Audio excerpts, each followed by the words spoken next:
Hello and welcome to Wealthy and Wise. I'm your host, Cort Christie, CEO of NCH. Now today on Wealthy and Wise, we're going to be looking at startup funding solutions. One of the most difficult things when you're just getting a business going is having enough capital around to launch your business properly, to buy the inventory for the company that you have, to pay for advertising and all the unexpected bills that come up.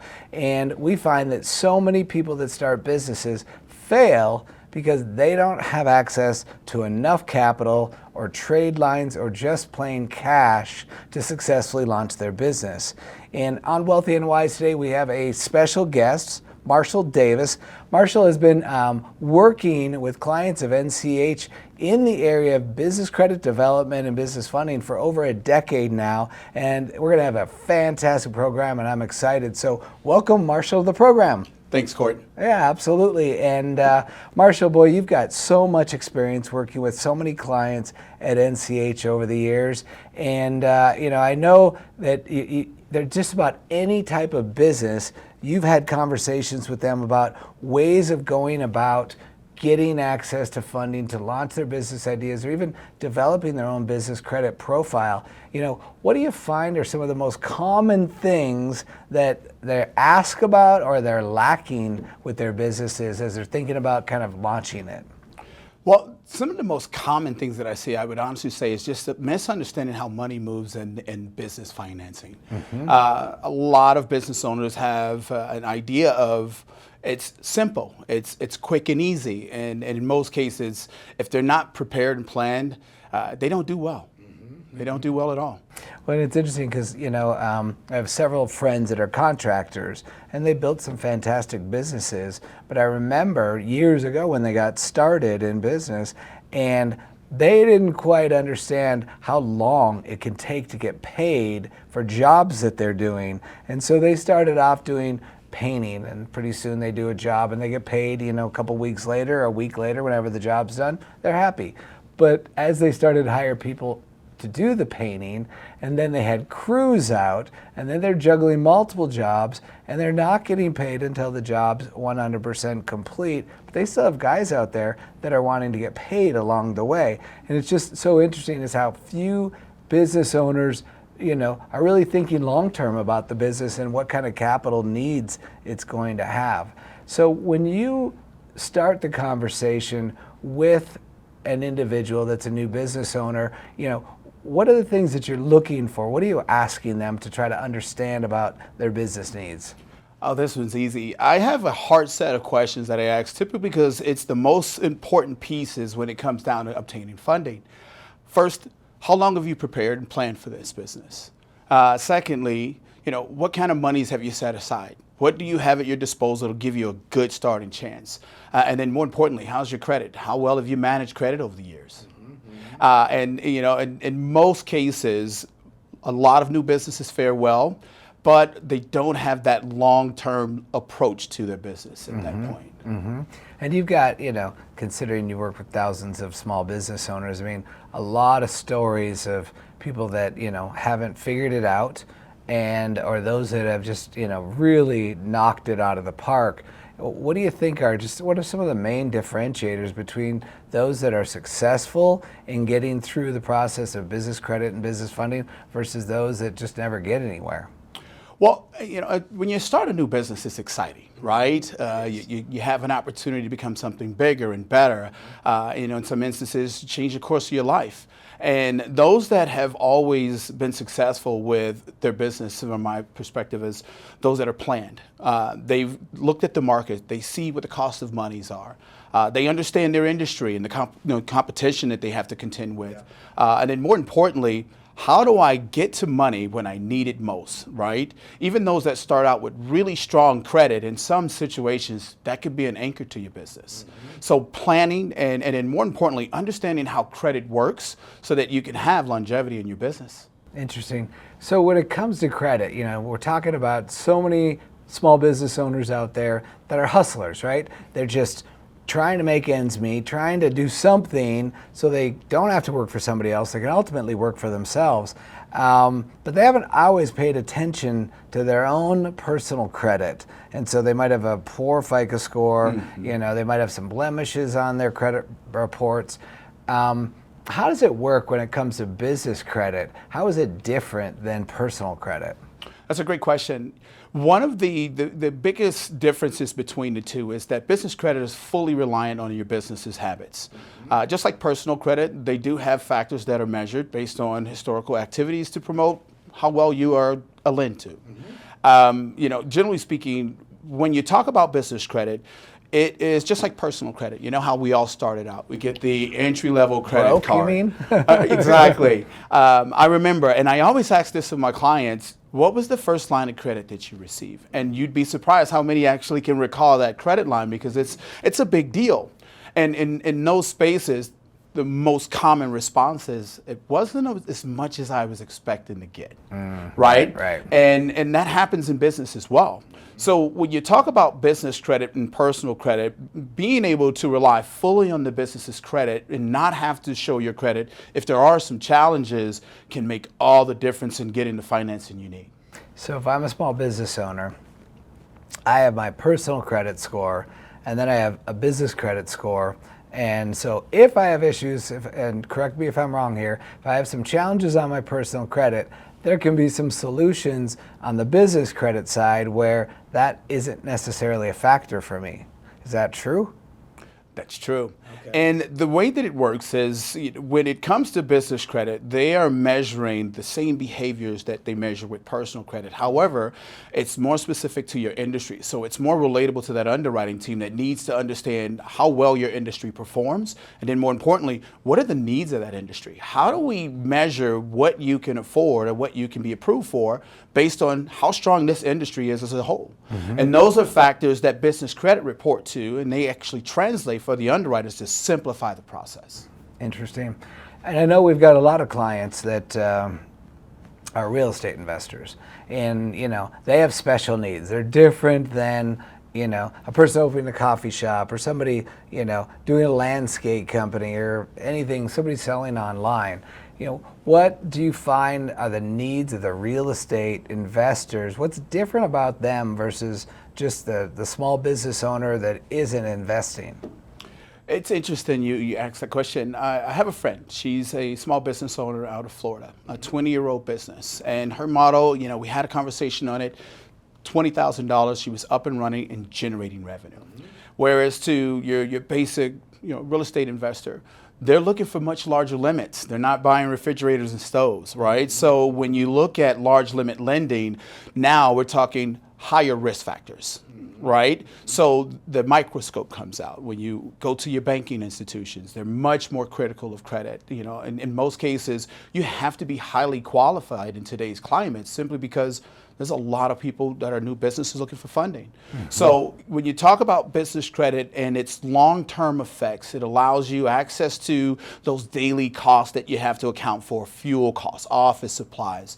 And then as you gradually continue to grow your profile, you begin to start accessing higher value limits that you need, i.e.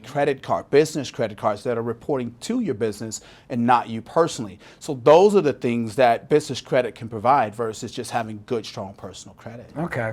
So I guess when I think about it, the 16-year-old that didn't have any credit score, and I'm thinking to myself when I bought my first car, and my dad, when I went to him and said, "Hey, Pops, can you give me a loan?" And he laughed, and he said, "You have a bank account, and you should walk into the bank and find out what they're willing to do for you."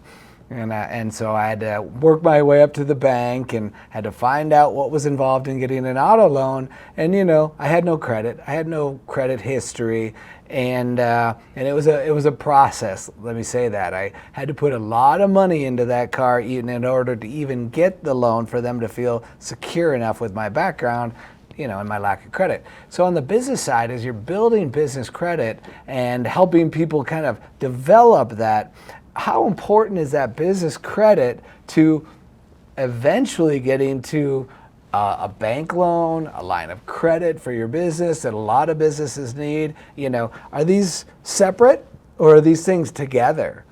Well, they're married, and the way that it works is just like with personal credit, the same process that you explained in your story.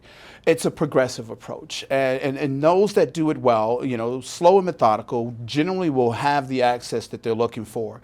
And when you talk about measuring risk, underwriters are notorious for looking for any and all factors they can get their hands on to really identify how well you manage credit. So when you look at the risk factors that are taken into accord, business credit, one, establishes patterns that you have a high frequency of usage, that you have a high frequency of on-time payments. And those historical activities are what they're using to predict, if I give you a $50,000 line of credit, how long of a term do I put you on based on the information available to me from what we've measured so far? So the more that you have, the more that's available, and you can continue that path and eventually transition to where your business is completely reliant on its own credit. Mm-hmm. Interesting. So clients that are coming to you, I know you deal with this, they would immediately say, hey, Marshall, how much money can you get me and how quickly, right? And Definitely. It's like, I want money today. And you've got to put them on a reset course. And, how does that conversation go? Brand new business owner says, Marshall, I need a $100,000 line of credit so that I can go out and buy a bunch of inventory or buy some fixtures for my building or my retail store, or whatever it is they're doing. How do you bring that back around through that process of teaching them there's more to it than that?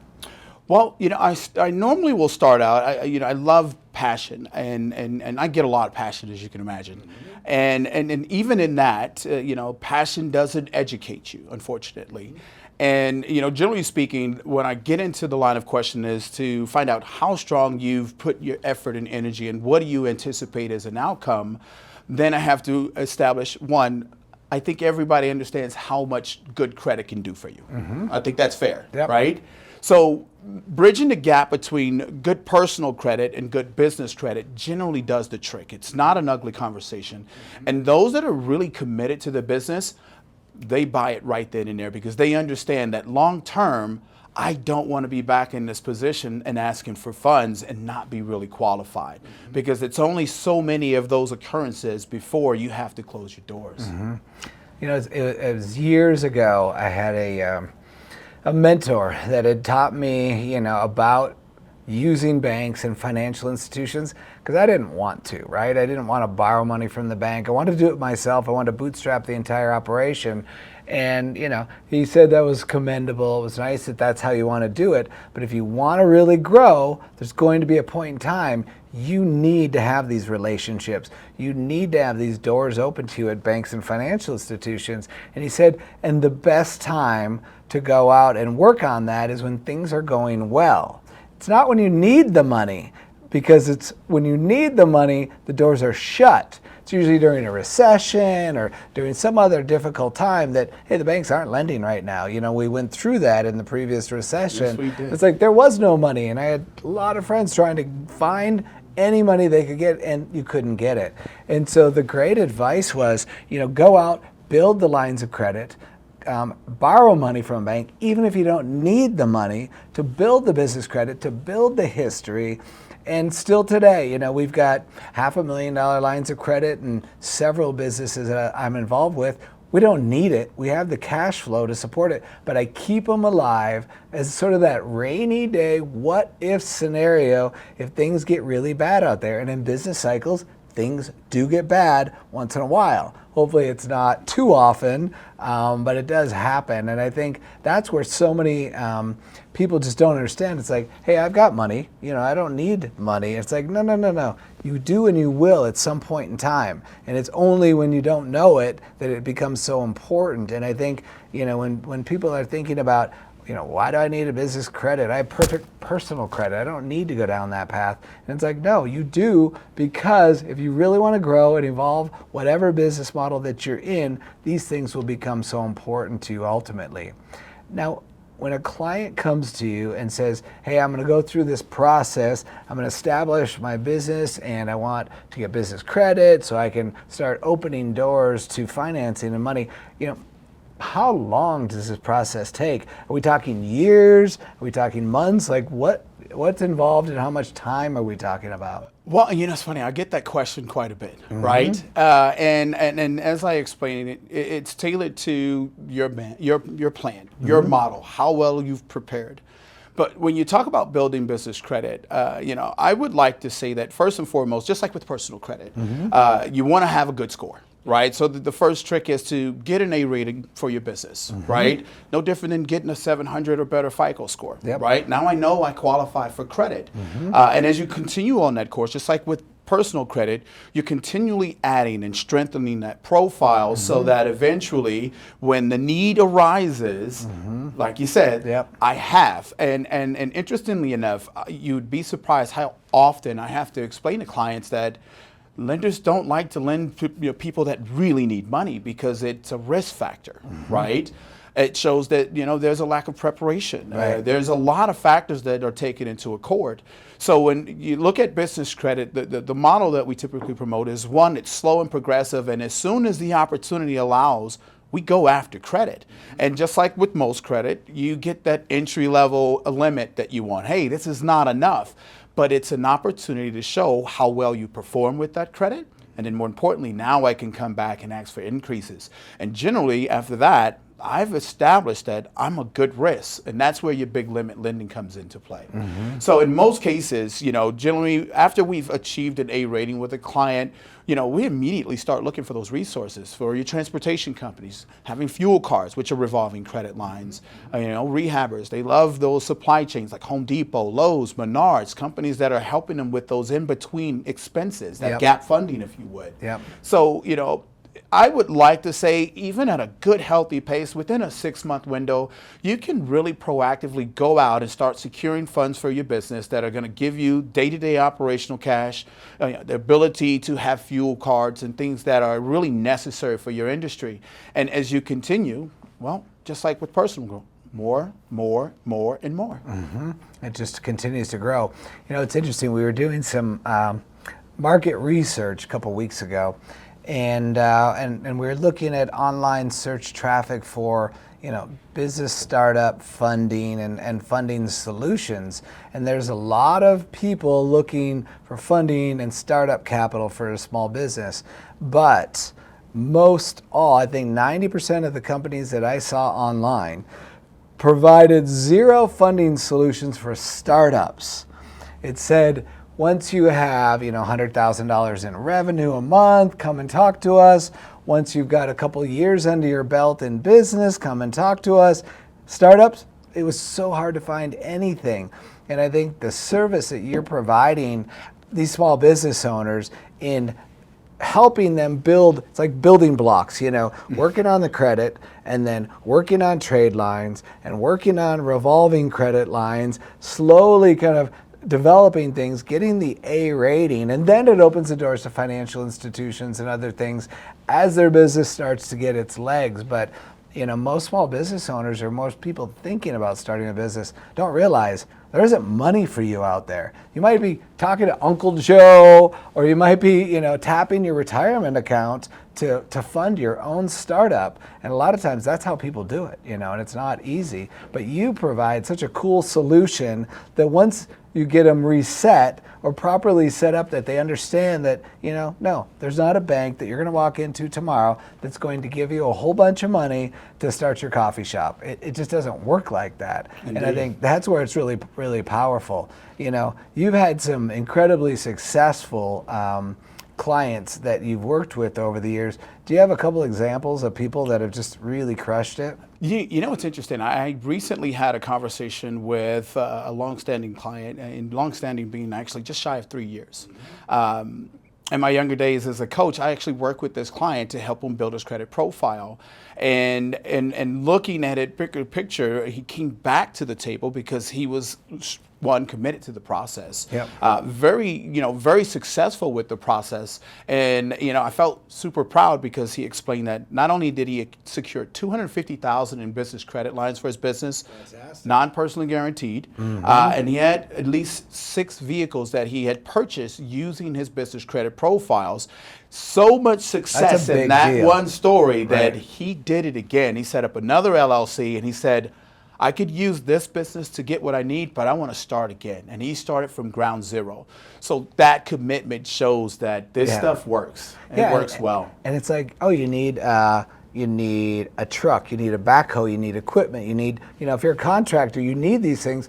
Who's going to give it to you? If you don't have the right type of business credit that you've developed and you can show that you have an ability to pay back, the debt that you have or the leases that you have. Like, there's so many avenues that this works for small business owners, which I think is just so powerful. And yet, small business owners or startups think, well, I'll get to that. I'll get to that at some point in time.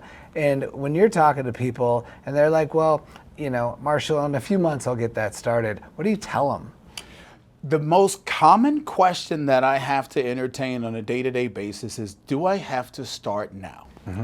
And in truth, I have the same response. Yes. And the reality is that you should start as soon as you have an opportunity. Just like personal credit, they rely on those historical activities. They rely on those accounts that you've managed well over the years to predict how well you're going to perform if you're entertaining a loan. So when you talk about business credit, ultimately there's a formula that you can use that will, one, allow you to get a good credit score. Yep. In a very short period of time, and then begin building on that and be able to reap the benefits. And in most cases, like I said before, it's 6 months to a year, and you're already in motion where you're securing things that your business needs to survive. And I always explain to clients, when you talk about credit on any scale, especially business credit, if you're not using, you should be building. Always build credit, simply because, like you explained earlier, there will come a time, COVID, if you would, where it will be a bit tougher to secure funding. And that is where credit will always save us. It does it in the personal credit realm. It's so powerful that if you just do the small little steps of just little incremental activities, or just using the accounts that your business uses organically, you can make a tremendous gain and really give your business financial freedom. And that's a big deal. It's just like the leg up that you get by being able to, I call it almost self-finance, but you're not self-financing. Others are financing the development of your business, but because you're managing it and you're on top of it, you kind of are self-financing because you're growing it. Marshall, even today, I kind of find it a challenge to myself when I have credit cards and I look at the statement that comes in, I see the credit limit, and I'm like, I haven't called that bank for 2 years. It's time I find out if I can bump that credit limit up another $10,000. And I get on the phone, and there's that process that you go through. They want to know how much you're making and how much debt do you have and do you own your house and rent it. And there's always a series of questions. I've done this a million times. But it's just kind of fun to see how large of a credit limit you can develop. But I also know it serves that very important purpose, is that rainy day when it comes along. I know personally I probably have $200,000 of just personal revolving credit lines that I get to tap into, and on the business side it's much, much more than that. But I think it's something that once people get the hang of it and understand that it is a thing that you'll be doing for years in your business, and even if you haven't launched your business, like somebody that comes to you that hasn't even started their business, you can help them build their business credit from day one, can't you? Indeed. That's a big deal. And the other thing that people need to understand is Marshall, this is not you that's doing this day in and day out. You've got a big team. And how many clients on average are you working with on a monthly basis, you and your team? Quite a few. I mean, you're talking a large number. I mean, to say 300 or better. I mean, business credit is the new credit for the startup business. Yeah. It's an easy, it's an easy vehicle to get the things that you need. And as I stated earlier, good personal credit is great, but it can also be an anchor because one, it could put you in spaces where now it's dependent on your annual income and there's a ceiling there. Yep. Your balances, that good personal credit is constantly being charged when you have those business expenses that arise that are unexpected. So business credit it's a fine wall between personal and business, but more importantly, it's a great way to really build a long-standing model. That's awesome. Well, thank you for being on the program today, giving us a little education on what's involved in business credit, why people need it, how it directly relates to the funding and access to capital for your business. It's something that every startup needs to pay attention to, and nobody really talks about it when you're starting a new business. Like, this is even a thing. It's the unspoken word. It is. It's so true. So thank you for being on the program. I appreciate your Thanks for time, having and me. thanks for educating the viewers here today. And for all of you that have been tuning in, this has been a fantastic edition of Wealthy and Wise, where you got some inside knowledge on what it takes for a startup to actually go out there and find funding for your business, trade lines for your business, credit lines, revolving credit lines, all the things that you're going to need as a new business owner. And there's a clear path and an intentional program that you need to be looking at and following in order to do this correctly, where you can have great personal credit and you can have great business credit and open up a lot of doors for your business's growth and its expansion. So thanks for tuning in. I'm Cort Christie, your host. Have a great day.